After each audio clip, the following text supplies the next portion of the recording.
দুই forward Paulo Dybala ও Angel কোরিয়াকে Brazil ও উরুগুয়ের বিপক্ষে বিশ্বকাপ বাছাইয়ের ম্যাচের প্রাথমিক দলে ফিরিয়েছেন আর্জেন্টিনা কোচ লিওনেল স্কালোনি। ৩৩ জনের দলে রেখেছেন লাতিন আমেরিকার অনূর্ধ্ব ২০ চ্যাম্পিয়নশিপে আলো ছড়ানো কয়েকজন ফুটবলারকেও। রিভার প্লেট ছেড়ে ম্যানচেস্টার সিটিতে যোগ দেওয়া ক্লাদিও এচেভেরি ডাক পেয়েছেন দলে।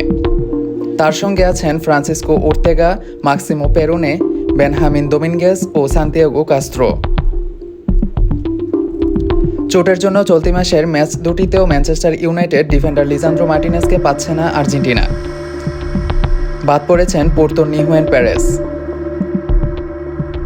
মার্টিনেজের অনুপস্থিতিতে ১ বছরের বেশি সময় পর গত নভেম্বরে দলে ফেরা লস ডিফেন্ডার মেদিনা ধরে রেখেছেন জায়গা। ফিরেছেন ভিয়ারিয়াল ডিফেন্ডার হুয়ান ফয়েত। বাদ পড়েছেন দুই মিডফিল্ডার এনসো ও ফাকুন্দো বুনানুত্তি। আতলেটিকো মাদ্রিদের হয়ে ভালো খেলার পুরস্কার পেয়েছেন ফরোয়ার্ড জুলিয়ানো সিমিওনে। আগামী ২২ মার্চ উরুগুয়ের বিপক্ষে খেলবে আর্জেন্টিনা। ৪ দিন পর ঘরের মাঠে খেলবে ব্রাজিলের বিপক্ষে।